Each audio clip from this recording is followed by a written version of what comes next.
রাজনীতি থেকে সকলকে বিরত থাকার জন্য অনুরোধ জানাচ্ছি।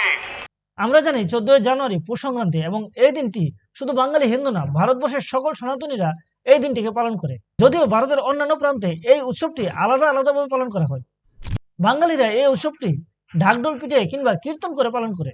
আর এই উৎসবটা কিন্তু শুধু ধর্মীয় কারণে পালন করা হয় না। এই উৎসবটি পালনের আর একটি কারণ হলো ঋতু পরিবর্তন। এই পৌষ সংক্রান্তির আরেকটি নাম হলো উত্তরায়ণ। কারণ এই দিনের পর থেকে সূর্যের উত্তর দিকের গমন বা যাত্রা শুরু হবে। বর্তমানে আপনি দেখবেন সূর্যের উদয় হয় কিছুটা দক্ষিণ দিকে, কিন্তু এই পৌষ সংক্রান্তির পর থেকে সূর্য ধীরে ধীরে উত্তর দিকে আসতে শুরু করবে। এখন যারা ঋতুর পরিবর্তনকে উৎসবের সাথে পালন করাকে অপসংস্কৃতি বলে, তাদেরকে আপনি কি বলতে পারেন? হ্যাঁ, এবং এটা ইসলামের একটি সৌন্দর্য। এবং এই কারণেই ইসলামের পা যে ভূমিতে পড়েছে, ওই ভূমির প্রকৃত সংস্কৃতিকে একেবারে নষ্ট করে দিয়েছে।